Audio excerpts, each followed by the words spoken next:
Jumbo tuh menurut gue fenomena yang kita juga sebagai filmmaker baru belajar bahwa orang tuh bisa ya nonton dan menyebarkan berita bukan semata-mata karena mereka suka, tapi karena mereka ada rasa bangga. Wah, Indonesia udah bisa begini, lo harus tahu Indonesia udah kayak apa. Ada rasa nasionalismenya gitu, tanpa menggembar-gemborkan karya anak bangsa.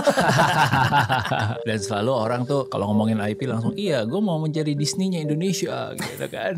Ketika J.K. Rowling bikin Harry Potter, dia mikir nggak itu akan jadi IP kayak sekarang? Enggak. Apa dia hanya mikir to create a good story? Film itu kan ketika hari pertama tayang, iya. lu udah tahu ini film bakal jadi Iya, atau iya, bakal iya, mati. iya. Kalau kayak gue yang udah bikin film dari 2015, 10 tahun, baca review, lihat numbers, udah tahu Kelar nih. ini film udah gak akan nih, mampus ini, rugi investor nih gitu. Enjoy the podcast. This is Ruby, your host, starting now.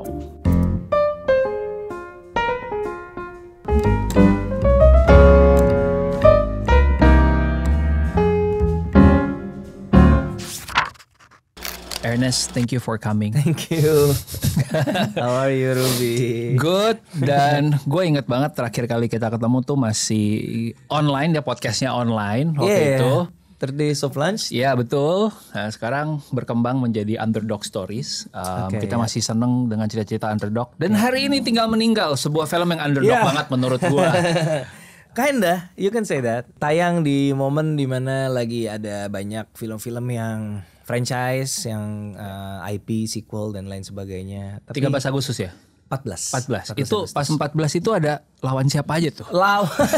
Lawannya yang gue ingetnya Latazan sih. Oke. Latazan. Oke. Di luar Latazan ada horor juga tapi gue lupa. Film asingnya? Kita biasanya kalau film Indonesia mau tayang itu film Hollywood untuk saat ini yang benar-benar patut dikhawatirkan tuh cuma segelintir, to be honest. Oke. Karena trennya sekarang bergesernya memang se-hype-hype-nya film Hollywood, penontonnya itu setara sama film kita yang biasa-biasa aja lah gitu. Oke. Misalnya kayak Superman deh yang hype-nya gila gitu ya. Sebenarnya itu udah 2 juta belum sih? Kayaknya masih sejutaan. Sejutaan deh, ya? setahu gue. Oke. Sejutaan. Terakhir gue lihat sih belum nyampe 2 dan kayaknya udah melambat sih. Kayaknya gak nyampe. Melambat banget. Udah gak nyampe Melambat 2, banget, sejutaan gitu. Dengan hype yang kayak gitu. Nah sementara kalau film Indonesia tuh kalau hype banget udah bisa 3 juta, 4 Berkali juta lipat, gitu. iya. Jadi memang film Hollywood sekarang berat.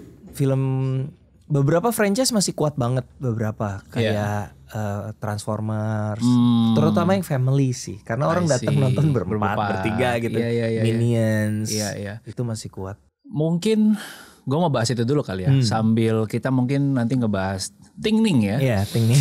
Sambil boleh ya? Boleh dong, sambil. Lu tuh pernah ngebahas bahwa bahayanya film sekarang adalah orang sibuk sama IP. Segala sesuatu IP mulu, mau digedein, mau dikembangin mulu. Terus gue ngelihat kayak Star Wars. Iya. Anehnya nih ya, semenjak di take over dan salah satu tampuk pimpinannya di Disney yang ngambil Star Wars itu perempuan. Iya. Banyak fans yang akhirnya cerita, kok ini jadi perempuan banget sih? Bukannya nggak boleh. Oke. Bukannya nggak boleh. Tapi kok kayaknya girl boss gitu iya, ya. kok kayaknya jadi harus begitu semua. banget. Boleh nggak ada balance dengan Iya. pesan lain? Iya. Di sisi lain juga mungkin orang capek juga sama IP yang nggak ada habis-habisnya gitu. Iya. Sequel gitu. Mungkin itu bagian dari orang capek kali. Ya, gue seneng lo memulai dengan pembahasan ini. Gue selalu fired up ngomongin soal IP. Konteksnya, ini ngomongin video yang di Instagram gue ya, Sum. Iya. Konteksnya itu kan gue ngomong kalau orang tuh sesat meaning tuh creators muda yang just starting out itu udah silau sama, wah ini nanti diginiin. Sekarang gini deh, what's the biggest IP in the world right now? Top of your mind? Yang gue tahu Hello Kitty. Hello Kitty. Gue pernah baca in terms of annual revenue itu Harry Potter. Oh Harry Potter ya. Oke, Harry Potter. In terms of revenue. Harry yes. Potter is the most profitable IP right now. Dari mulai theme park, film, you name it, seriesnya lagi dibikin ya. Betul. Oke, so kita lihat Harry Potter ya. Sekarang gue tanya sama lo. Ketika J.K. Rowling bikin Harry Potter, dia mikir nggak itu akan jadi IP kayak sekarang? Nggak. Apa dia hanya mikir to create a good story?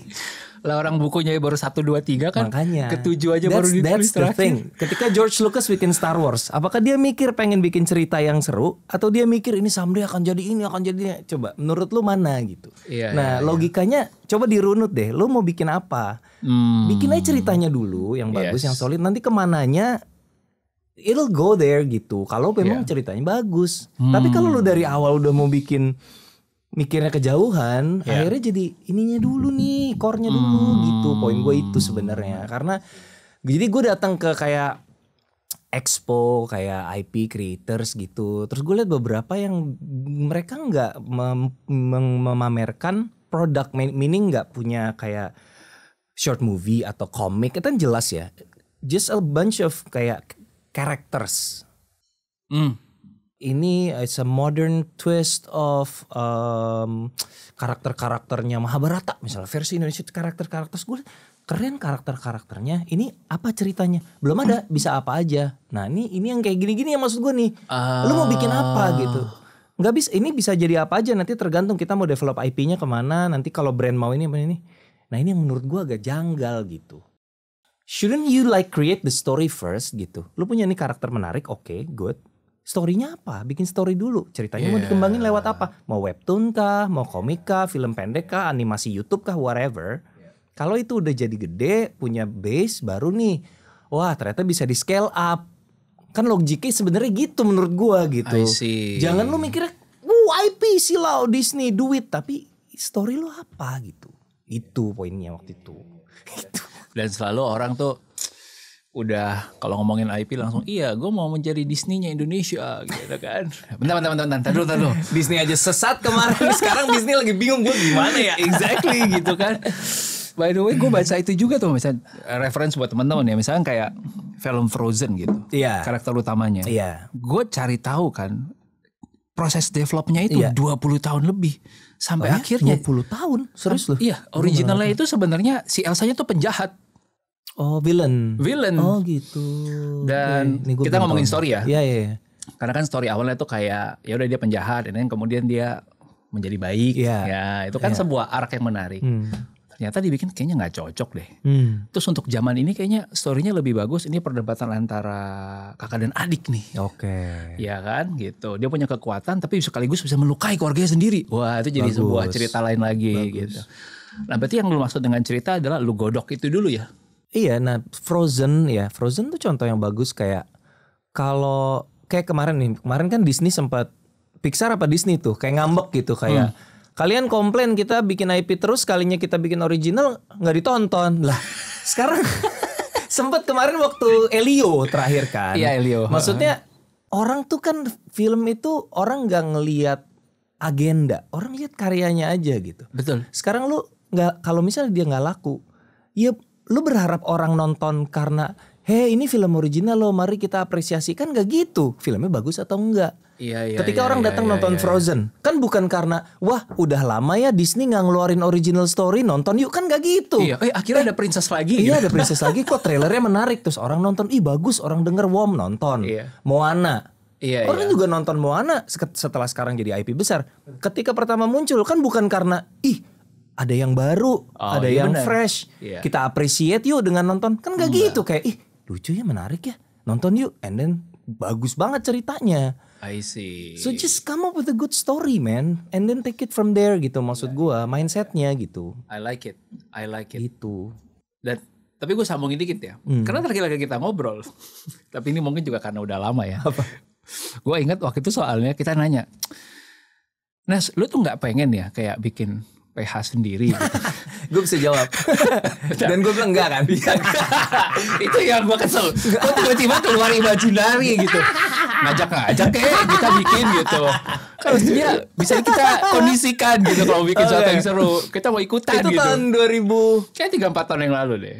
Gue ingat pas pandemi. Makanya kita gak bisa ketemu. Iya pandemi. Jadi gue ceritain ya. Gue kan temenan sama Angga Sasongko udah dari 2006. Mungkin udah lama banget lah. Sejak film Cek Toko Sebelah, itu dia udah ngomong sama gue, itu Visinema udah lumayan stabil lah ketika itu kan. Lu ngapain sih ngederek buat orang, lu bikin PH sendiri lah, goblok gitu. Gue taruh-taruhin sama Angga. Terus gue bilang gini, gue bilang gue tuh pengen bikin film itu yang excites me itu filmnya, bukan bisnisnya. Gue nggak berminat jadi occupied by business, gue bilang gitu. Gue pengen occupied by creating. Itulah kenapa gue pengen ya udah gue ngedirect di PH orang, yang penting gue dibayar oke, gue bisa bikin apa yang gue mau, itu buat gue udah cukup banget gitu. at that time. And then yang membuat gue akhirnya bikin Imaginary sebenarnya adalah secara kreatif gue perlu ruang yang lebih besar. Oke. Karena JCDF deh. Siapa sih yang mau bikin film kayak begitu gitu, ngerti gak lu? Kayak Ngerti. ada hal-hal yang secara kreatif gue merasa PH tuh kan udah punya pakem dong. PH dan produser-produser senior respectively mereka udah punya belief yang sangat kuat bahwa film yang kita bikin tuh di sini ruangnya. Ketika lu mau bikin yang di sini ya susah mental. Misal gue mau bikin drama komedi keluarga, drama komedi keluarganya yang disukain sama produser gue yang lama tipenya seperti ini. Gue bermainlah di kolam itu kan. Tapi kan ada kalanya gue pengen deh keluar dari kolam ini gitu. Ya akhirnya gue merasa creative freedom yang adalah end game-nya seniman menurut gue ya itu harus biasa didapat dengan independence gitu. Kalau lu nggak independen, lu nggak akan bisa dapat creative freedom. Makanya kalau gue ditanya apa tujuan lu ke depan, gue bingung karena gue merasa gue udah end game sekarang gitu. Gue udah di sini, gue nggak kemana-mana, di sini-sini aja juga gue udah selesai gitu sebenarnya. Karena menurut gue seniman itu end game-nya seniman tuh creative freedom. Gue udah creative freedom kok sekarang, gue bisa bikin film kayak gini, gue bisa bikin film kayak JCDF. Kayak suka-suka gue aja mau bikin apa, asal di proof partner gue ya gitu. Kalau kita sama-sama merasa menarik yuk coba gitu ya. Buat gue ya udah cukup gitu. Gitu sih. Gitu. Nah, in terms of IP tadi sebenarnya bukan against, cuman diimbangin lah gitu. Jadi gue bukan bilang IP itu haram, banyak juga film Indonesia bagus yang dari IP, cuman Hollywood tuh kan sekarang kayak industrinya udah nggak sehat in the sense bahwa dominasi IP-nya tuh gila banget. Ya. Bener-bener film original tuh aduh nggak punya ruang lah gitu. Betul. Jadi gue pengen di Indonesia tetap ada ruangnya lah film Indonesia. Makanya Jumbo tuh udah mah animasi original pula. Gue kayak it's a huge win gitu ya. Sore gitu udah mau 3 juta by the time kita take udah mau 3 juta original. Yes. Itu dari IP sih, tapi dari series ya, tapi seriesnya bikinan Yandi juga. Iya. Jadi ya gitulah. Seimbang aja, jangan semua-muanya harus IP, kita seimbangin yuk sama original story gitu. Ya, kalau nanti ujungnya jadi IP dan memang jalannya ke situ ya monggo banget. Why not? Agak lain kan juga IP, satunya IP kita yang kita dari IP podcast. Oh iya juga ya, podcast akhirnya menjadi podcast ini menjadi film. Iya. Dan soon agak lain 2. Tapi itu nanti. Gue mau ngebahas yang tinggal meninggal. Karena tadi ngomongin soal creative freedom. Thank you for sharing that. Karena gue ngerasa bener juga sih. Ujung-ujungnya yang dicari adalah itu gitu kan. Bahwa lu bisa ngerjain apa yang lu mau. Dan commercially kalau film itu ternyata berhasil apa enggak akan mempengaruhi. Berikutnya lu akan bikin yang seunik itu lagi, apa justru lu mau ngikutin pasar lagi. Ya gak sih? Agak lain 2 itu kita ke agak lain sedikit ya, karena merespon pertanyaan lu. Agak lain itu kan sebenarnya lahir komedi, ada horor-horornya dikit. Yes. Muncul di saat horor lagi kuat banget 2024. Tapi sebenarnya proses kreatifnya nggak seperti itu. Kita punya tiga kandidat cerita ketika itu. Oke. Geng ini sebagai pegawai rumah hantu, sebagai apa dan sebagai apa. Yang pegawai rumah hantu ini kita pilih bukan karena mendompleng horor, tapi karena memang ini yang paling menarik ketika itu. Nah, tapi kan horor komedi, orang melihat agak lain adalah komedi dengan bumbu horor. Wah, pas banget nih formulanya, sekarang lagi tren horor. Berarti kalau lu lanjutin, terusin dong komedi dengan horor. Enggak. Nggak mau. Orang kita pengennya setiap film agak lain akan berubah dan berubah terus gitu. Jadi kita bikin yang kedua udah nggak ada horor-horornya. Gitu.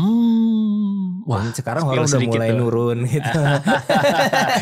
Gitulah. Menarik. Jadi goalnya itu ya, bahwa ya udah lu punya creative freedom, bahkan si agak lain pun lu bisa ubah lagi. Iya. Sekarang si Ting Ning, gue ngelihat Kristo ya dari awal yang dia impersonating orang. Tapi dia juga sekolah film. Terus dia mau ngerjain berangkat dari bawah lah menurut gue, ya kan. Abis itu dia mulai dari aktor kali ya, kayaknya, ya nggak sih? Setelah impersonate dan content creator, masuk ke film lewat aktor ya, betul. Iya, masuk ke film lewat aktor, and then sekarang diberikan kesempatan untuk menjadi sutradara dan scriptwriter berarti, bareng. Dibantu istrinya juga berdua nulisnya. Apa yang bikin lo ketika Kristo ngasih ini ke Imaginary itu bilang kayak oke, gue akan produce ini gitu? Atau lo debatin dulu 3 kali? Ini yang banyak didebat sebenarnya lebih ke skripnya ya. Tapi kalau idenya kan dia dari awal pitch, idenya gue udah tergelitik gitu sama premisnya tinggal meninggal. Judulnya pertama dia udah punya judul dari awal memang itu, terus gue kayak it's a very intriguing title tentang apa toh, tentang anak muda yang awkward dan kesepian di kantor, bapaknya meninggal, semua orang jadi baik dan simpatetik sama dia, tiba-tiba setelah perhatian itu hilang dia jadi mikir, oh berarti harus ada yang meninggal lagi nih biar gue diperhatiin lagi. Itu kan sangat hah gitu maksudnya gimana ini thriller enggak dia nggak actually bunuh orang terus diceritain lah bla bla bla bla. Oh oke, beda. Sangat beda. Kan gue sama Dipa puji Tuhan ketemu partner yang sevisi ya. Kita kan Imaginary itu harus selalu mengedepankan keunikan dan freshness gitu. Jadi pas dapet ini kayak dapet oke, we're on to something gitu. We're on to something. Yuk ceritain lebih detail. Terus dia cerita tentang di kepala dia tuh ceritanya gini. Terus kita ngerasa oke, ini dark comedy, sesuatu yang di Indonesia di panggung stand up sih banyak ya. Tapi di film tuh jarang sebenarnya dark comedy gitu. Di luar mungkin lebih banyak. Tapi kalau di sini jarang gitu. Jadi yuk kita coba yuk gitu. Proses kreatifnya sih kayak gitu. Kalau Christo sih memang dari dulu. Christo itu kan masuk H-Corp satu-satunya talent yang masuk bukan dari panggung stand up.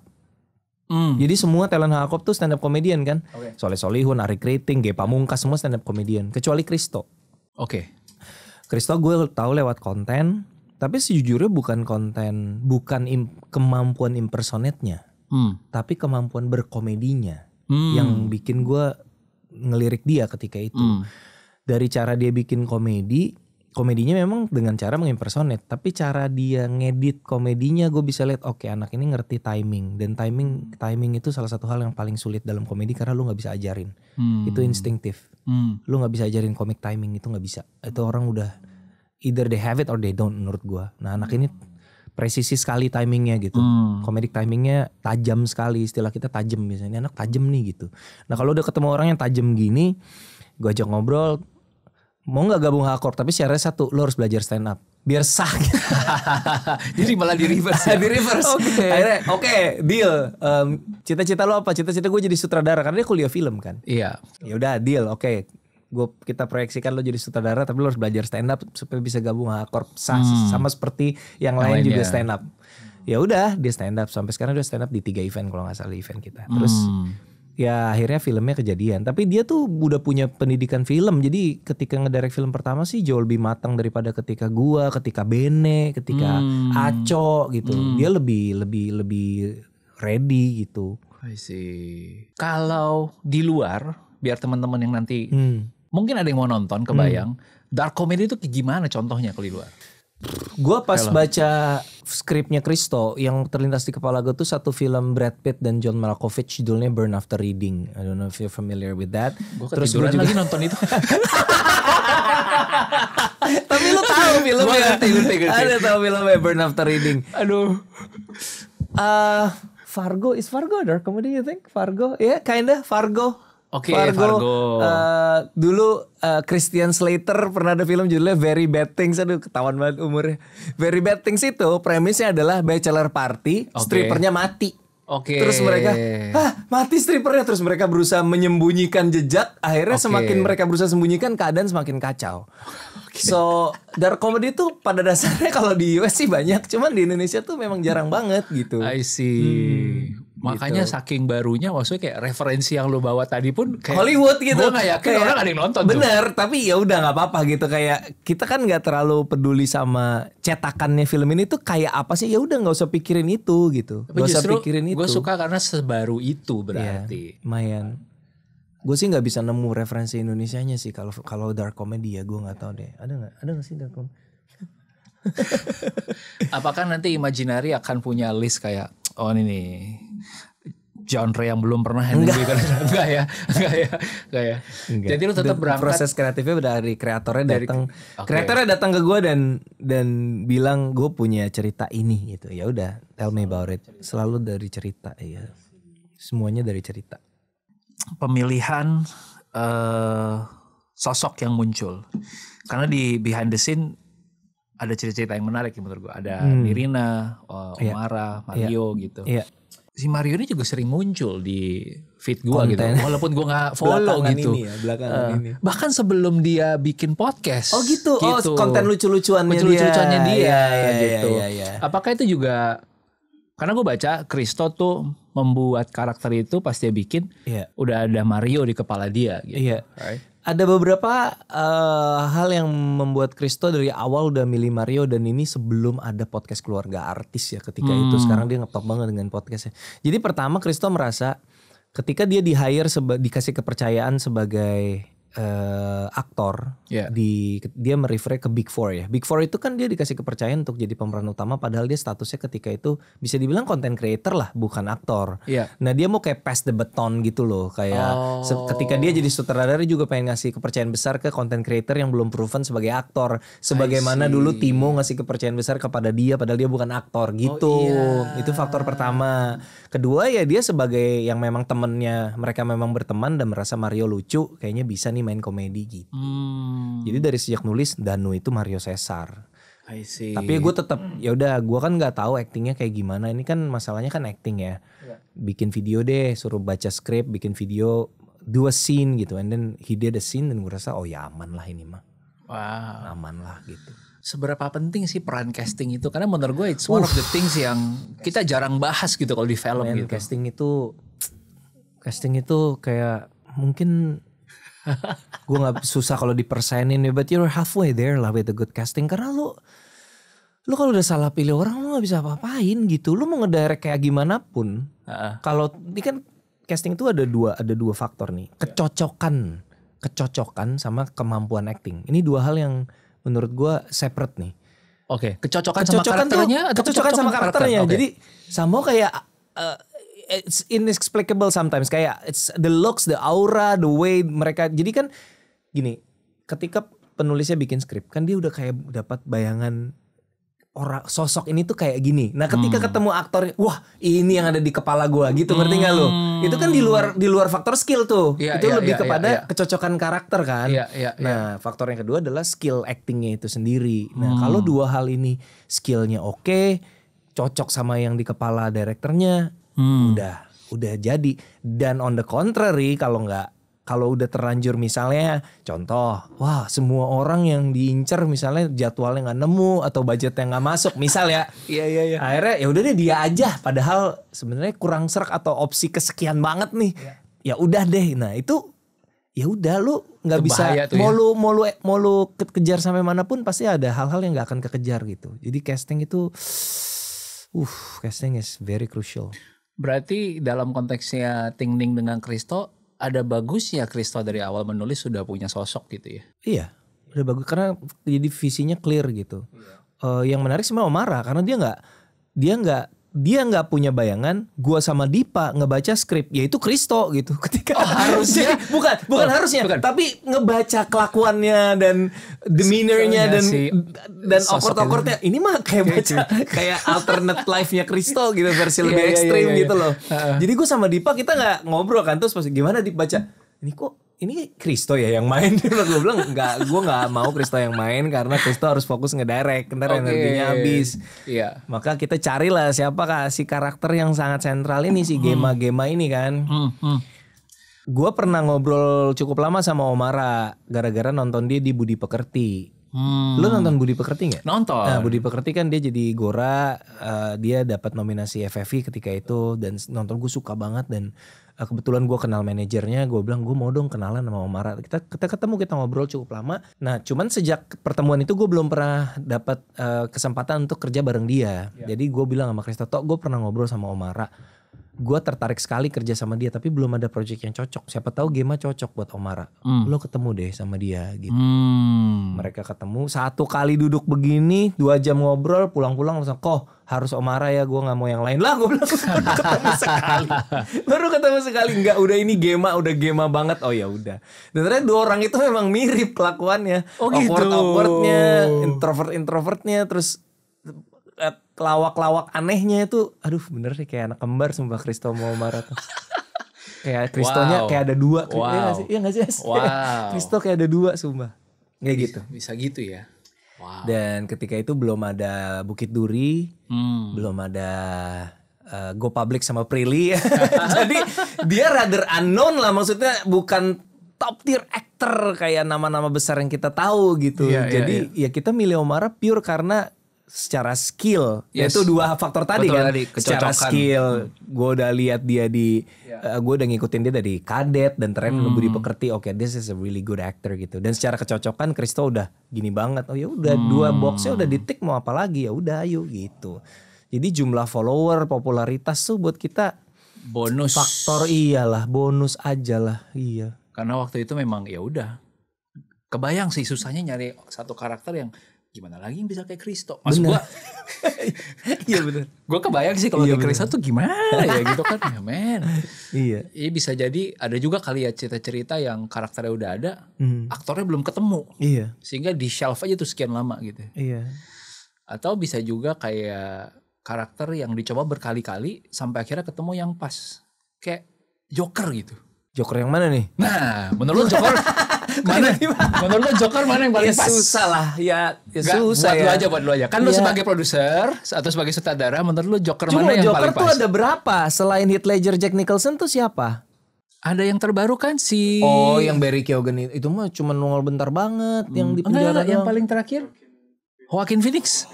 Aduh, Jokernya Joaquin Phoenix tuh menurut gua nggak kayak nonton film superhero sih ya, jadi agak aneh sih. I mean he's a good actor, tapi film itu nggak kayak nonton film Joker gitu, kayak film drama yang bagus aja gitu. Terutama yang pertama ya, yang kedua sih terlalu absurd lah. Iya.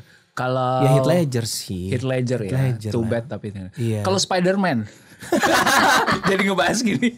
Karena gue pengen tahu perspektifnya seorang ini loh produser sutradara kalau ngeliat tuh kayak siapa Spider-Man yang di antara tiga itu? Yang menurut lu paling cocok sebenarnya. Oke, Andrew Garfield kalau gue. Andrew Garfield, bukan Tobey Maguire.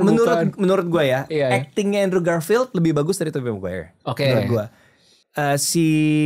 Aduh kok tiba-tiba lupa. Ini yang sekarang siapa? Tom Holland itu bocil banget auranya menurut gue gitu. Kayak emang Spider-Man sebocil itu ya? Kayak dulu gue baca komiknya nggak sebocil itu. Dia tuh auranya bocil banget. Jadi buat gue Andrew Garfield tuh udah, dan Andrew Garfield my favorite Spider-Man movie itu ya film Spider-Man-nya Andrew Garfield yang pertama itu my favorite Spider-Man movie sih. Itu yang paling. Walaupun secara commercially kayaknya bukan yang Andrew Garfield. Enggak, itu commercially.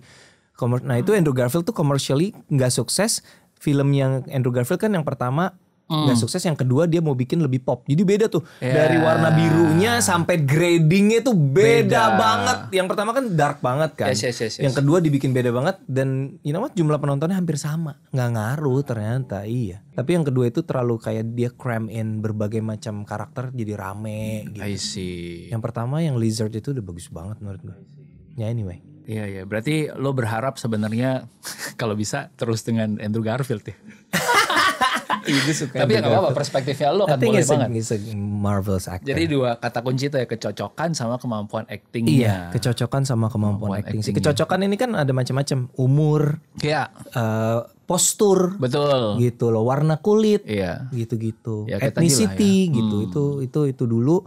Itu sama skill. Kalau dua itu udah ketemu ya udah sih. Sangat helpful sekali berarti ya. Iya, krusial sekali. By the way teman-teman, ini gue mau open banget karena teman-teman yang tahu gue buzzer sore gratisan, gue all out banget mensupport sore gitu ya. Karena sama kayak cerita seperti film-film juga kita udah nonton dulu, kita udah pastiin. Kebetulan buat Tingling ini gue berhalangan pasti gue keluar kota tapi gue akan pastikan gue nonton duluan. Sip. Sebisa mungkin. Jadi kalau kalian udah nonton episode podcast ini sebelum gue nonton, tunggu update-nya di Instagram gue kasih tahu jempol berapa menurut gue ya. Oke. Karena gue pengen se-open itu sama teman-teman. Iya. Tapi gue yakin sama Christo. Kenapa? Gue yakin sama Christo. Kenapa lu bisa yakin sama dia? Kenapa? Gini ya. Ini mungkin mirip sama kenapa gue yakin sama Yandi dan Sore. Beda dong, Yandi track recordnya udah lebih jelas dong. Kan ada Jesse Dev, ada Keluarga Cemara. Sebentar, gue kasih prinsip gue dulu ya. Oke. Yandi secara track record betul ada. Tapi film-film yang dibikin solonya itu bukan dia produserin sendiri. Betul. Ini film pertamanya mereka dia yang berdiri sendiri. Betul. Yang kedua, setahu gua secara budget juga ini paling fantastis dari yang sebelum-sebelumnya. Betul. Kita sama-sama tahu ya. Ya. Gitu. Terus yang ketiga, kenapa juga nih film romance atau film ini tuh harus di syutingnya di luar negeri? Emang nggak bisa di Indonesia? Gitu kan, orang pasti kan berpikir gitu. Nah, terus sebelumnya lagi dia kan eksperimennya yang luar biasa menurut gue ya, jadi di film-film gitu. Nah, tapi gue tetap percaya in a sense, gue ngelihat orang tuh kayak ngelihat, kalau gue ngelihat startup founder. Oke. Dia udah pernah nyoba seberapa ekstrim, seberapa unik, atau dia pernah gagal berapa kali. Oke. Gitu. Oke. Nah, gue ngelihat Yandi tuh begitu tuh, kayak tractionnya tuh lagi naik. Dan progres dia makin mateng nulis, makin mateng direct tuh kelihatan. Oke. Dan I have a gut feeling, walaupun of course gut feeling kita bisa benar dan salah, adalah mungkin di sore akan bisa jadi salah satu culmination dari dia punya learning curve. Oke. Nah, gue ngerasa Christo juga lagi learning curve-nya lagi bagus banget nih. Gitu. Karena momentum itu susah untuk di-replicate kan. Dan I think he is in that momentum. Jadi everything that happens selama berapa waktu terakhir ini leading up to tinggal meninggal gitu. Exactly menurut gua gitu. Menarik. Tapi kita nggak ngomongin commercial suksesnya dulu ya. Gua ngelihat kayak as a person dia tuh growth-nya luar biasa banget. Dan gue bisa ngelihat kayaknya sini culmination dari semua yang dia pelajarin gitu. Gua rasa sih dia salah satu kayak Yandi in the sense, bukan dia secanggih Yandi of course enggak, tapi maksud gue kayak Yandi, ada orang-orang yang kalau di film tuh disebutnya author gitu. Author tuh orang-orang kreator-kreator yang kayak very distinct, fingerprintnya tuh beda itu. Kelihatan banget gitu. Timo, Joko, Mas Riri, Yandi, Christo tuh menurut gue kayak gitu. Dia punya, menurut gue nggak punya itu, menurut gue ya. Gue gak punya that distinctive mark mungkin secara skrip ya. Blend drama dan komedi mungkin. Tapi secara directing gue gak merasa gue punya sense itu. Tapi gue rasa Christo punya sense directing yang akan membuat dia as he evolve itu very distinct gitu. Oh ini film Christo. Ada kayak gitu. Menurut gue ada tuh. I see. Dan itu ya memang itu ya memang bawaan aja sih menurut gue. Itu yang nggak bisa, mungkin susah untuk dipelajari, bukan nggak bisa. Iya memang blessed with amazing talent aja gitu. Mungkin kayak ini ya, kalau gue buat, ini gue nambahin lagi menurut gue Christo. Speaking on that note, kayak penyanyi gitu ya.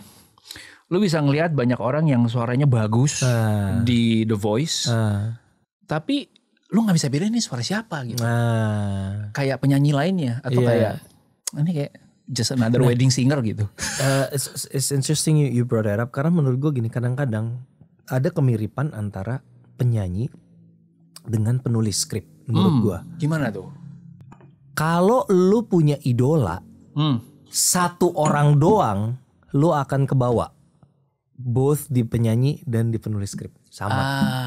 Oke. Jadi kalau lu penyanyi / penulis skrip, jangan punya satu idola menurut gua. Lu harus punya beberapa idola. Jadi lu fusion dari idola-idola lu ini. Betul.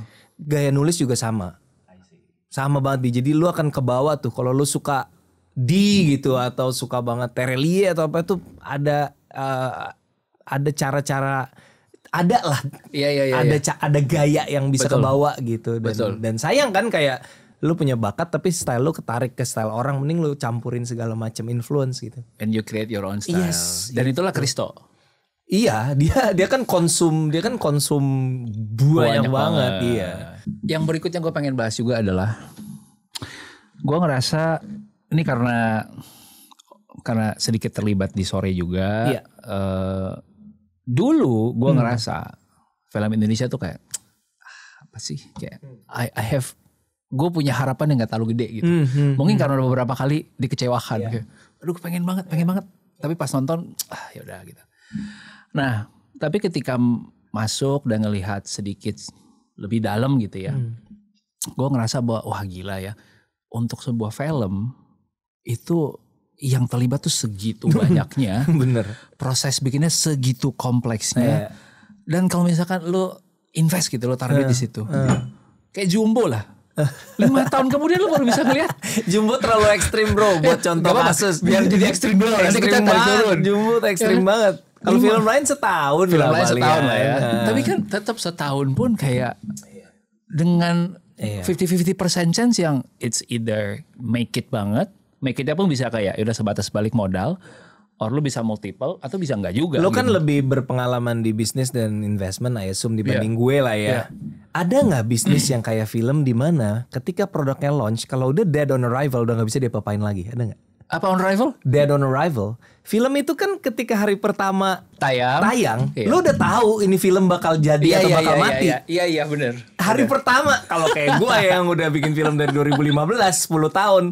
Lu udah tahu. Film hari pertama, baca review, lihat numbers, udah tahu Kelar nih. ini film udah nggak akan nih, mampus ini rugi investor nih gitu. Iya. Nah ada nggak bisnis lain? Karena gini, misalnya katakanlah lu launching produk FMCG atau F&B ya, launching nih, jebret, wah kurang nih, kita bikin campaign ini yuk.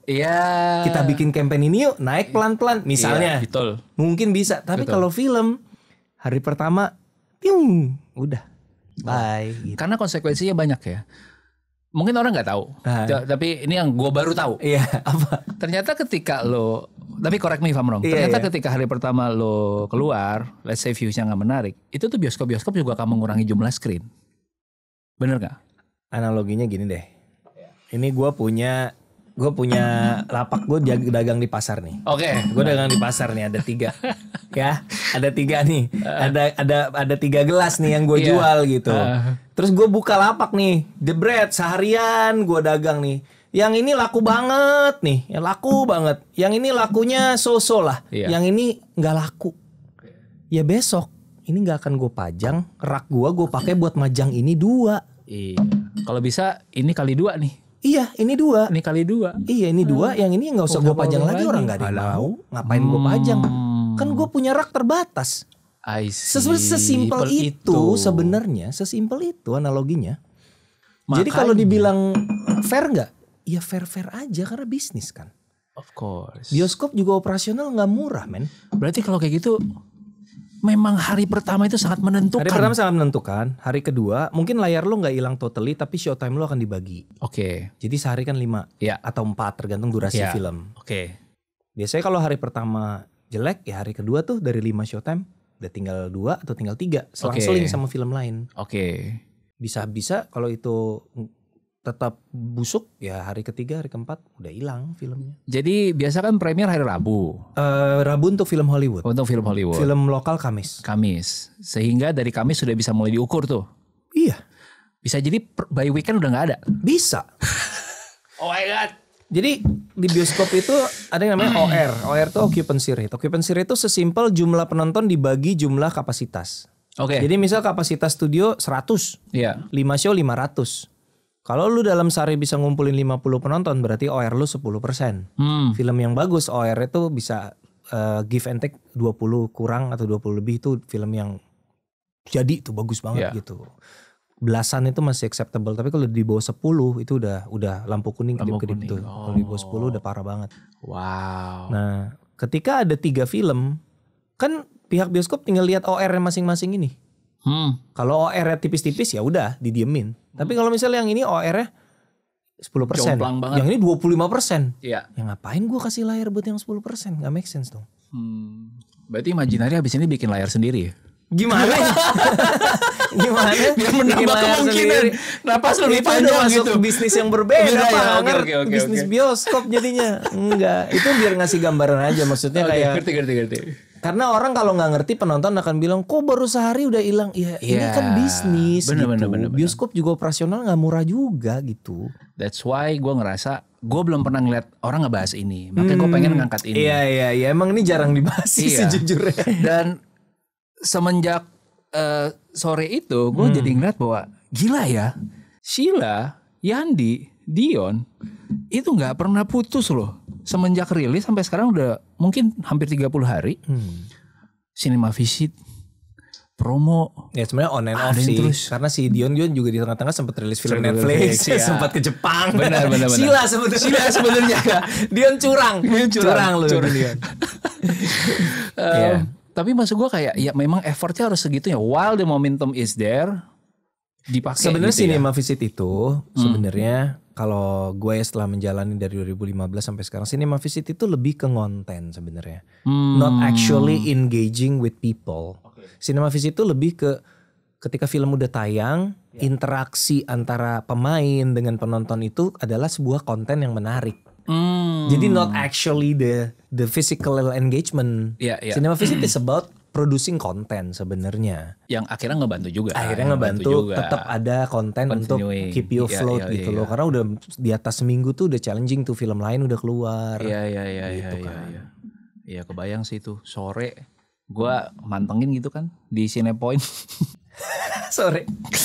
Kayak aduh challenge sama Superman. Habis minggu depan keluar Fantastic Four. Nih, gitu. salah satu gue gak tau Mita mainnya cerita apa lo. Jadi di Tix ID itu kan ada watchlist. Orang kalau mau di notify kalau film itu tayang dia akan nge-like itu. Itu salah satu indikator seberapa banyak orang yang menantikan. Salah satu ya. Iya. Jadi pas begitu sore premier, kemudian mereka mulai merilis video-video testimonial, itu kan kuat banget video testimonialnya kan. Reaksi orang tuh gak bisa di fake lah. Lu kayak lihat testingnya Indra Herlambang. Wah gila men. You cannot fake that gitu. Dan kita juga gak taw akan segitunya. Betul. That's the magic of cinema kan. Lu keluar dari bioskop, lah kenapa ini gitu kan. Kok jadi begini? Dia itu habis keluar dari bioskop Indra pelukan sama Kristo, Indra nangis, akhirnya Kristo ke bawah nangis. Itu momen gila banget. Nah momen-momen kayak gitu kan tidak bisa difabrikasi. Betul. Nah ketika sore momen-momen kayak gitunya tuh banyak gitu. Ketika jadi konten, watchlistnya dia itu ngedouble. Wow. Jadi gue bilang oke, Mit kalau ngelihat kayak gini H-2 tuh gue chat sama dia. Udah lu tenang lah, gak bakal rugi, udah aman ini. Rugi sih gak, tinggal berapa juta aja. Tapi kayaknya mau gak, karena kan itu break evennya gede banget. Orang mau break even berapa sih, kayaknya gak 500.000 mungkin most movies. Ini kan kayak wah gitu. Jadi kayak ada gue bilang udah dedekan banget. Makanya pas lihat testimoninya, video-video testimoninya rame, watchlistnya ngedouble, habis testimoni tayang, oke gue bilang I think you guys are good lah, aman-aman gitu. Jadi kalau kita tarik garis ya, dari awal kita ngobrol, semua berangkat dari cerita. Iya. And then cerita itu dites dengan cast yang tepat. Betul. Yang emang kayaknya meant to be banget, ini sosok Li Ting-ning gitu ya. Betul. And then kalian udah bikin promo yang sesuai, itu sudah udah bikin special screening juga, responnya bagus. Gue pas lihat Indra itu gue makin penasaran. Iya. Karena gue bisa relate dengan si bagian chronic loneliness ini. Menurut gue, especially dalam konteks. Masa sih? Bukan karena childhood ya. Bukan karena childhood. Tapi karena I think being a leader is a lonely place juga. Running your own business is a lonely place juga. Karena lo sendiri ya? Gue sendiri. Kalau gue kan berdua ada di Pak. Iya, ada partner. Iya. Gitu. Nah ini jadi mungkin teman-teman yang merasa lonely in that context can relate nanti. Nah hari H, mungkin teman-teman juga ngerasa kayak Ruby kok akhir-akhir ini beberapa podcastnya ngebahas film mulu. Karena gue makin sadar pentingnya hari pertama itu guys. Gitu. Betul. Jadi kalau lo memang gitu. lo mau support, lo pengen support karena berbagai hal. Bisa jadi karena lo suka ada film tipe seperti ini dan lo pengen more movies like this are made in the future. Atau lo suka kreatornya dan lo mau dukung kreatornya atau apapun, whatever reason, nonton lebih awal. Karena itu krusial sekali. Iya. Mungkin gitu. Ada yang juga reasonnya sangat mulia. Walaupun gue ngerti ya namanya kesibukan orang kan beda-beda ya. Tapi ini alasannya kenapa nonton awal itu membantu itu seperti yang tadi sudah dijelaskan. Iya. Gue sangat makin bisa berempati sekarang. Jadi mungkin teman-teman yang kadang-kadang soalnya kita suka ngeliat orang yang komennya kayak simple banget gitu kayak blah gitu kayak gampang gitu. Tapi once you understand it, lo makin ngerasa oh iya. Orang mau komen apapun kalau udah nonton buat gue nggak apa-apa. Ya kalau udah nonton, I agree. Nonton lo bebas mau ngomong apapun.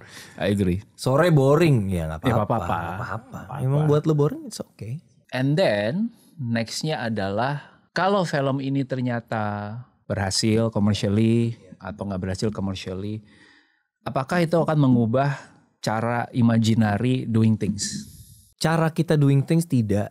We learn what we can. Contoh misalnya Cinta Tak Sinda drama Korea Desember 2024. Iya. Flop lah ya basically. 30.000 ya? 50.000. Jauh lah dari yang kita harapkan. Apakah itu membuat kita berhenti betting sama sutradara debutan? Obviously tidak, karena Krista juga buktinya debutan. adalah Ting Ning. Ya. Apakah itu membuat kita stop betting sama original story? Buktinya tidak. Tapi we learn what we can gitu. Kita belajar bahwa salah satu yang kita pelajarin adalah soal memilih judul sebenarnya. This is a very tricky title karena Cinta Tak Sinda drama Korea itu is a very at first kita pikir itu catchy title, tapi ternyata itu alienating. Divisive judulnya tuh. Jadi kayak lo bukan pecinta drakor nih, ya gue nggak peduli lah berarti bukan buat gue filmnya gitu. Ada itunya juga. Gitu. Jadi judul itu sesuatu yang kita pikir selama ini kita udah tahu lah cara milih judul, tapi ternyata we keep learning gitu loh. Wow, that's humbling. Gitu. Wow. Gitu. Jadi ya salah satunya judul. Salah satu, ada beberapa yang nggak bisa gue ceritain, tapi salah satu learning kita judul itu juga harus hati-hati gitu. Kita pikir drakor lagi in, kita pakai drakor di judul, tapi ternyata orang yang nonton drakor habitnya adalah nonton OTT di rumah, bukan nonton ke bioskop. nggak kepikiran gitu loh, kayak iya juga ya. Sadarnya belakangan. Jadi ada kayak gitu-gitu. Ya it's okay lah, kita belajar lah. Ngerti banget. Two things can happen. If Ting Ning bagus banget nih, terus banyak yang support ya. Lanjut todong enggak. But if you think it's good, menurut gua hal paling mudah yang bisa lo lakukan adalah ya lo ramein baik di sosmed, lu share ke teman-teman lo, mungkin yang ada yang lu ngerasa relate dengan cerita itu, dan gue selalu gaungkan itu di setiap podcast gue, karena gue ngerasa kita tuh sering komplain, kenapa sih sosmed isinya begini banget, bapuk, bikin kita brain rot, tapi masalahnya kita juga orang yang ketika ngeliat yang bagus nggak kita papain juga. Iya benar. Nggak kita share. Ironis ya. Kita malah lebih senang share yang kontroversi, yang aneh-aneh gitu ya. Jadi so I think ini dari gua, kalau lo ngerasa deserve a chance, menurut gua ramein sih. Ya, kalau lo suka dan lo merasa ini orang, menurut gua emang bioskop itu kan sekarang kan streaming makin rame ya. Tapi at the end of the day experience sinematik itu sih yang nggak bisa digantiin gitu. Agree. Kayak bioskop itu kan kayak lu lagi ngobrol sama kreatornya. It's gini, bioskop itu kan isinya orang banyak. Tapi itu kan pengalaman yang sangat personal. Antara lu sama filmnya gitu. Kayak one on one antara lu sama film itu gitu. Walaupun di sekitar lu banyak orang ya, tapi experience berada di dalam ruangan yang gelap dengan sound system yang bagus dan fokus mata lu ke sana tuh menurut gua itu yang susah dikejar sama streaming. Walaupun lu nonton di rumah, di TV, tapi tetaplah beda lah experience-nya gitu. Jadi itu sih power of cinema itu yang menurut gue magis, dan sayang kalau nggak dirasain film kayak Sore gitu ditonton di TV. Aduh sayang banget. Kebayang sih bedanya. Aduh. Iya. Gitu. Jadi ya semoga Ting Ning juga bisa ngasih pengalaman sinematik yang worth it untuk teman-teman sampai datang ke bioskop instead of nungguin nanti aja lah kalau udah streaming. Karena semua juga tahu eventually film ini akan muncul kok di streaming eventually. Pasti. Tunggu aja 4 bulan kalau in our case 4 bulan ya. 4 bulan. Cuman ya semoga worth it ditonton di bioskop, itu aja sih. Iya. Dan pengalaman nonton di bioskop menurut gue somewhat lo sendiri, tapi in a way juga komunal. Terutama itulah kenapa film horor dan komedi itu punya pasar yang baik, karena itu kan kayak beda gitu bareng-bareng kita ketawa bareng tuh seru bareng, terpakik bareng itulah. Kita orang Indonesia tuh kan sangat komunal kan. Sangat, jadi ya itu mungkin kenapa di US bioskop goyang banget, karena orang individualis banget kan. Jadi streaming tuh kayak cocok, kompatibel sama culture-nya gitu. Makanya bioskop di sana lagi struggle parah. Di Indonesia kita memang orang-orang komunal yang seneng guyup, seneng menikmati apa-apa tuh rame-rame gitu. Benar. Gue juga akhirnya nobar beberapa kali gitu kan, karena udah menikmati banget gitu kan. Gue menanti ekspresi temen gue pas. Iya bener. Gimana bro gitu. Bengong kan. Pasti kan. Bengong gitu kan. Itu yang gue tunggu-tunggu lah gak sih. Bener. Dan ada serunya sendiri di situ. Terakhir mungkin Mas, karena kita ngelihat film Indonesia for the longest time akhirnya menunjukkan supremasi menurut gue ya. Iya. Mulai ya. Terus kalau lihat dari Cinepoint per Juli kemarin kita udah melebihi jumlah penonton tahun lalu kalau year on year. Walaupun ya naik sedikit gitu ya. What do you see about Indonesian cinema? Ini yang gue kurang paham tuh kan gue nggak terlalu paham soal ekonomi ya. Jadi gue nggak tahu secara umum perekonomian Indonesia. Tapi kalau ngomongin soal bioskopnya doang, menurut gue ini tuh masih jauh dari opportunity masih banyak banget karena rasio layar bioskop berbanding jumlah penduduk kita masih sangat rendah dibandingkan dengan negara-negara tetangga di Asia gitu ya, kayak Korea, Thailand, even Vietnam, Malaysia. Memang karena negara mereka kecil, tapi kita di kota-kota bukan kota utama ya, second cities pun masih banyak yang cukup padat tapi belum ada bioskopnya gitu. Jadi sebenarnya masih room to grow-nya masih sangat besar gitu. Jadi kalau dari segi industrinya sih kita masih jauh dari kata mentok, itu masih jauh. Masih bisa grow. Tinggal PR-nya adalah gimana kreatornya merespon dinamikanya. Karena kan kayak dari tadi kita lihat sama-sama top 10 Indonesia, ternyata dari top 10 horornya cuma 4. Berarti kan ada shifting nih dari yang beberapa tahun terakhir pasca pandemi, back to the cinema, KKN gila-gilaan, and then horror dominant 3 tahun lah ya, 2022, 2023, 2024 horror dominant. Tiba-tiba sekarang sampai bulan Juli kemarin dari top 10 horornya cuma 4 dari 10. Ini kan berarti ada shifting nih orang. Apakah orang mulai bosan? Nah, ngeresponnya gimana gitu. Itu sih kalau kreatornya terus bisa production value naik terus, kreativitas naik terus, gue rasa sih industri kita sangat-sangat sehat sekarang. Audiens mengapresiasi ya.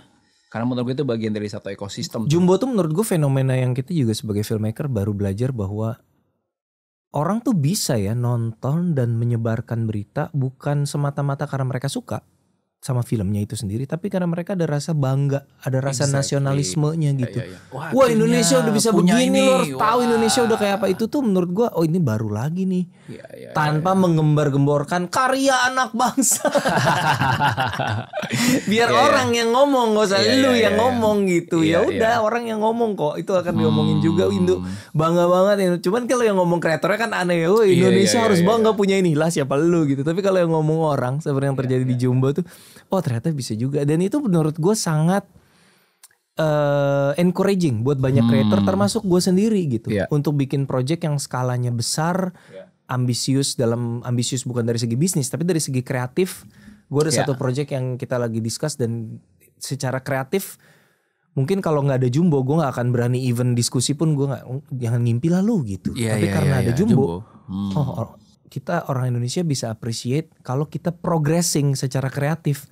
Film kita udah bisa kayak gini loh gitu. Itu pengen menurut gue pengen say thanks juga buat Jumbo karena udah membukakan encouragement itu ke bukan hanya gue rasa kreator lain juga merasakan itu gitu. Jadi lebih berani karena ternyata orang bisa merespon kayak gini ya gitu. Iya, gue nambahin on that note terakhir. Karena gue cek di circle gue pun, ketika gue ngajak nonton sore, masih banyak yang bilang ngapain nonton film Indo. Indonesia, ya. Understandable. Mungkin mereka di fase gue 5 tahun yang lalu, ketika ngerasa bahwa gue lebih sering dikecewakan daripada dipuaskan. Betul. Tapi sekarang gue ngerasa udah lebih sering dipuaskan daripada dikecewakan. Hit and miss-nya udah lebih banyak hitnya. Kalau dulu hit and miss-nya banyakan miss-nya. Jadi menurut gue benar banget waktu ketika lo bilang ini film Indonesia udah bisa kayak gini. I think this is the moment sih. So thank you juga lo sebagai orang yang di industri making it better. Thank you so much. Gue mau nutup terakhir karena menurut ini satu komen yang luar biasa banget. Saya ambil cuti tahunan dari kantor. Ini komen di YouTube gue. Oke. Orang yang nonton saya bilang gini. Saya ambil cuti tahunan dari kantor. Kemudian naik kapal 15 jam dari Maumere Flores ke Kupang di Pulau Timur untuk bisa nonton film. Kebetulan film sore. Pengalaman menontonnya melampaui ekspektasi saya. Wow. Lu kebayang gak ekspektasi dia setinggi apa setelah menghabiskan 15 jam di kapal? Exactly. Kayak di dalam hati ini film kalau jelek gua acak-acak di bioskop. Udah spend duitnya banyak, habis waktu gitu kan. 15 jam di bioskop. Tapi di bioskop lagi, di kapal. Buset. Tapi itu Luar realitanya biasa. Indonesia Iya. dengan layar yang masih terbatas. Iya. So really Iya. appreciate kalau ada yang mau ngambil waktu untuk menonton itu. Hopefully kalian menikmati Ting Itu Ting. Sepulau Flores, belum ada bioskopnya. Satu Pulau Flores itu, Labuan Bajo, Maumere, teman-teman di situ Sika, Iya, semuanya belum ada bioskop. Satu Pulau Flores itu. Jadi harus ke Kupang memang paling Iya. dekat. Sabar ya teman-teman di Flores NTT, semoga segera ada bioskop. Amin. Amin. Amin. Amin. Amin. That's it. Ya, thank you man. Thanks a lot. Thank you. It's been fun. It's been fun. Thank you. All the best buat tinggal meninggal. Ya, 14 Agustus di bioskop guys.